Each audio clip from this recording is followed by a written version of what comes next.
What's going on, you guys? It is Corbin Stuckey of PixelTalk here, and today we're going to be talking about Falcon and the Winter Soldier. All episodes are readily available on Disney+. I spent the last 6 weeks watching this show. I finished the last episode last Friday, and there's a lot to talk about. I really want to talk about this show. I'm a die-hard Captain America fan, and he's probably like my favorite MCU character. I really like how that story ended in Avengers Endgame, and one of the significant parts about Avengers Endgame that I really liked was how Sam obtains the shield at the ending, and it's led to believe that he's going to become the next Captain America. This is essentially what this show is about. It's about him coming to terms that Steve Rogers has given him this title, and he's not really sure what to do with it. It's a lot of weight, because you're basically like a symbol of liberty for your country. And I really like this first episode. I think the first episode displays a lot of the key plot points that this series is going to explore. I like how Bucky is going to therapy because he was the Winter Soldier, and he's meeting people in his little book to gain some closure and to maybe apologize to these people. I think those are really good plot points that I think the first episode decides to showcase.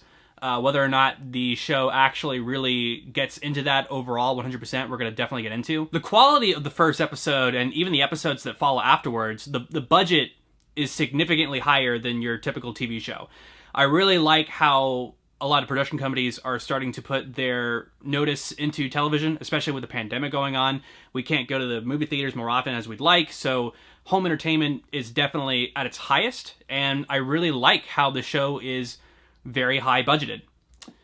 Unfortunately, I'm very indifferent about this show. There are just some things that really got under my skin, certain things that the show is trying to convey, certain plots that don't really unravel the way that you'd like, and certain decisions that you don't really have an understanding of grasp as to why these decisions happened. And I really just want to get into that in this review. I think on the surface level, this show is good in terms of the production value and the action. There's this espionage theme that I've always liked that was presented in Captain America, the Winter Soldier, where there's a lot of spy stuff going on and going to third world countries. I really like how the MCU, like, even though there's like all these different things like superheroes and Asgard, there's definitely a real world element in these Captain America films and now in Falcon and the Winter Soldier. But for a show that represents things that could potentially happen in your everyday world, it's not necessarily explored to the extent that I really wanted to get in depth with, so let's talk about these things. I'm going to get my positives out of the way. I think Anthony Mackie and Sebastian Stan are one of the greatest parts about this show. If you liked them bantering in Captain America Civil War, there's a lot of that in here. I think they have a lot of good chemistry, and they're so funny together. And that's probably one of the main takeaways of the show, is that these Disney Plus shows are targeting secondary characters that we were introduced to in the MCU, and now they're in the spotlight. And I really like how it's presenting these characters as, oh, they're so much more than just sidekicks. They're really cool. And another thing that I really like about this show in particular is how these characters react when they find out that someone other than Steve Rogers has taken up the mantle of Captain America.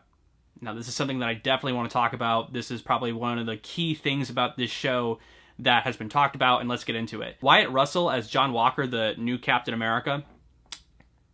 This guy steals the entire show. Like, you're supposed to hate him. I want to state this real quick as well, because I have to. So during this show's broadcast on Disney+, a significant amount of fans were, like, harassing Wyatt Russell on social media because they thought he was really becoming the new Captain America.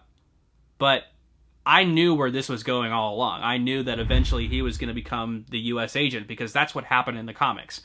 It got to the point where this guy actually shut down his social media accounts because he was being harassed like way too much. And to anybody who actually did that, like messaged him or harassed him because they thought that he was becoming the new Captain America, you are not a true Marvel fan. Because a true Marvel fan would know that he's not the new Captain America. This is what happened in the comics. He was Captain America briefly and became US agent. So, for anybody who did that is not a true Marvel fan, that title has been ripped away from you now. You need to read comics. So I knew this was happening, and I was accepting the fact that this story was in play because it showcases that Sam and Bucky are just not about this. They're actually like kind of disgusted that this mantle has been given to this random guy. Like, he's a really good soldier, obviously, but the fact that... Okay, we got to get into this as well, because this is actually a negative. The fact that this is happening, I understand, like, in our world, like, why the writers chose to do this, because it causes a lot of friction with these characters.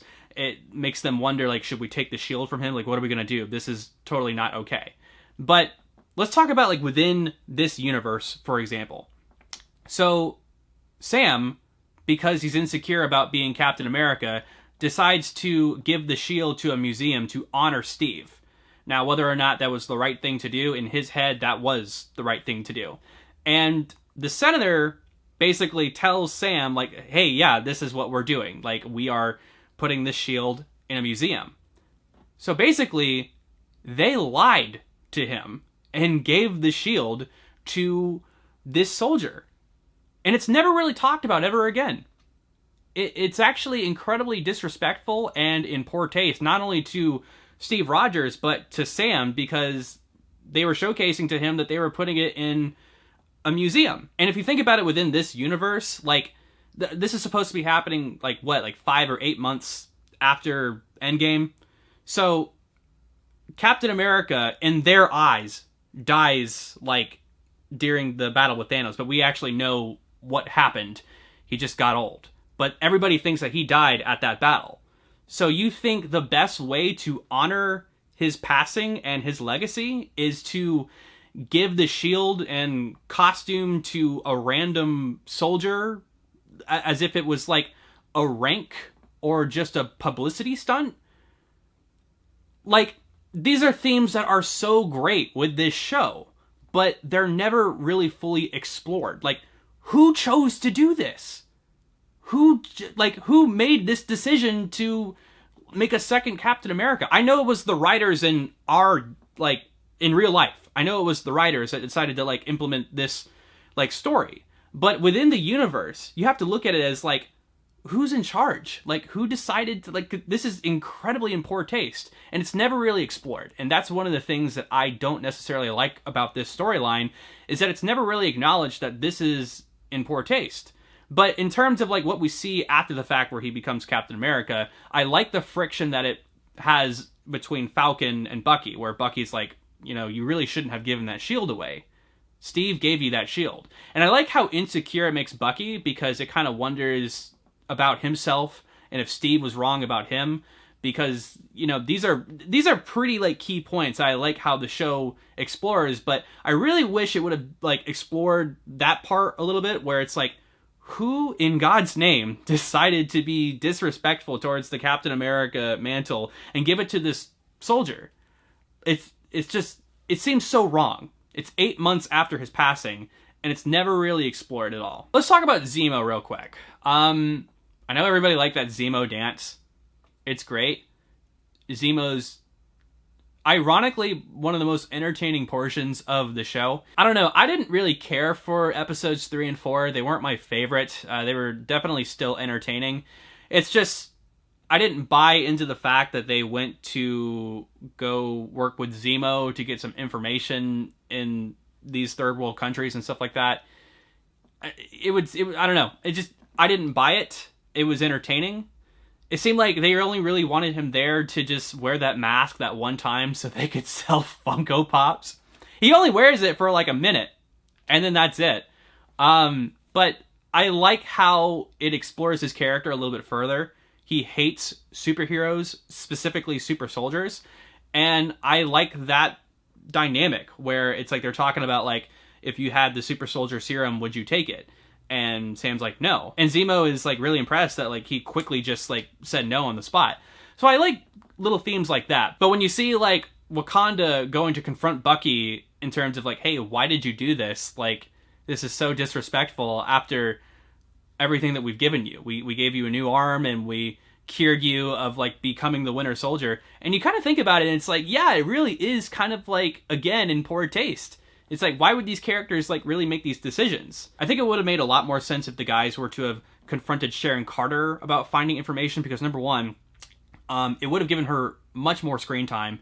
And number two, she's already outside the country, and I think there would have been a lot more conversation and depth as to her story arc. And her story arc is actually, like, kind of unbelievable for the most part. And let me explain why. So Bucky was the Winter Soldier, and it's said that America pardoned him because he was mind-controlled, even though he, like, caused a significant amount of death throughout his time as a Winter Soldier, but he was mind-controlled, so that's fine.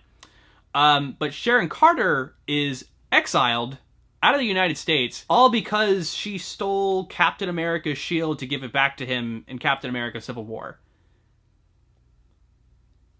It just doesn't blend well. It's like, come on, fam. Like, I just feel like that would have been significantly better to explore that character arc a little bit more, and how it's resolved at the end, we're going to explain a little further as we talk about the Flag Smashers.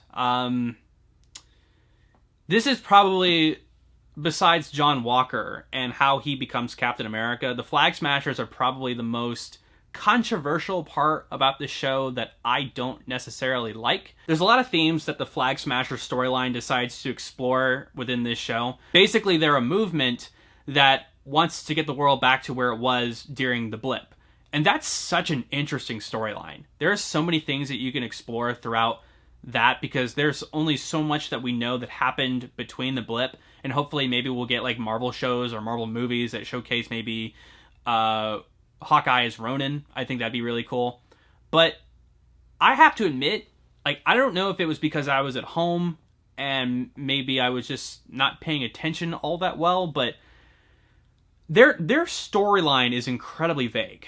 I didn't really necessarily know a whole lot about their agendas until the very end when Falcon as Captain America has that speech. We'll get into that later, but like, I think what it really all boils down to is I just didn't really care about them. And when you don't care about your characters, you don't really pay attention to them all that much, and you don't really follow them.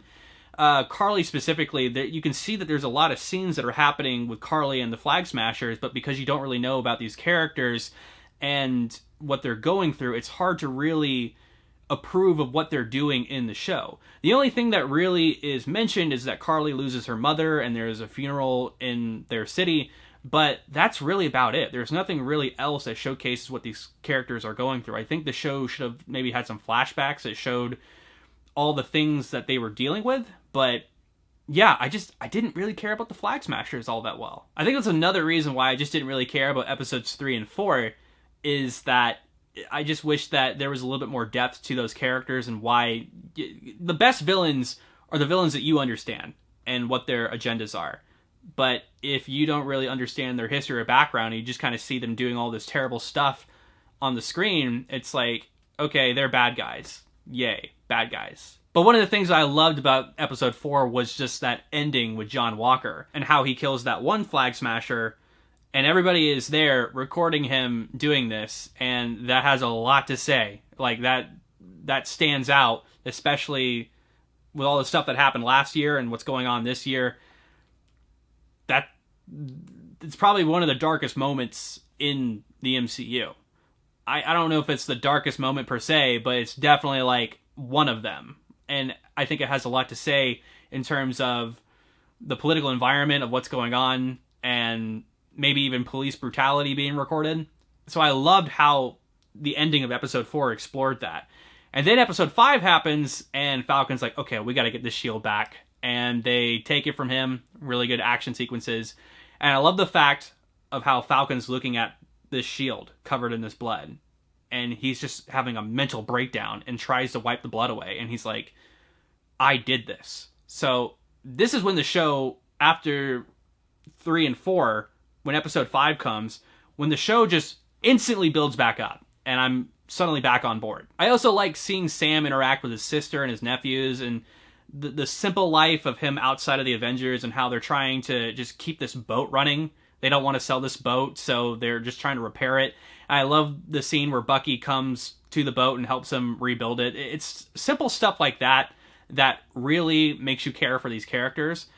We needed stuff like that for the Flag Smashers, but when you have stuff like that, when you showcase, Sam and Bucky interacting like that, it's like, man, this is great. And especially like the parts where Sam is he finally has his shield back and he's training with it. That's a really great, epic training montage. I liked that, and one of the things I caught was the nephews were calling him Uncle Sam. That's cool. No, I am totally down for Sam being Captain America. And one of the things that we have to talk about is episode 6. I liked it. I really, really liked episode 6.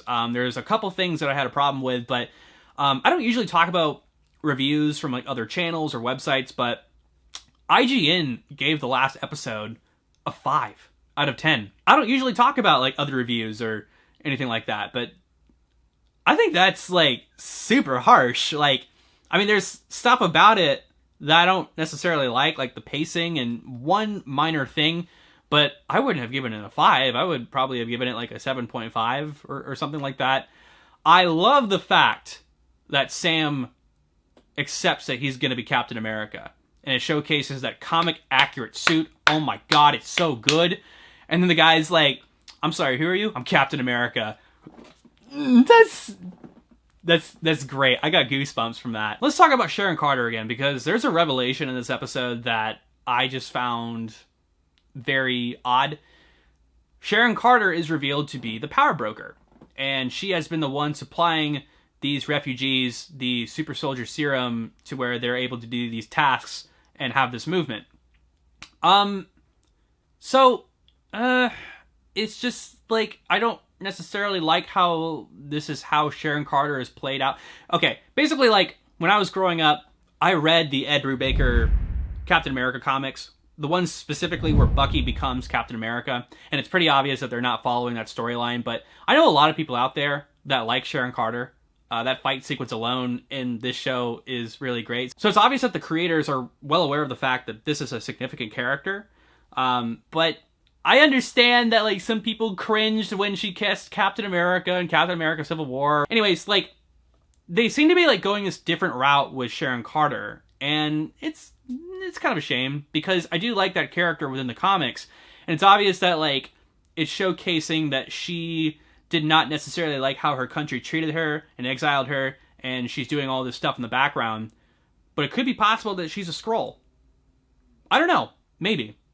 It's a possibility, but I don't know. I just felt like that character change was really odd to me. And of course, we got to talk about that awesome speech that Sam had as Captain America at the end of the episode.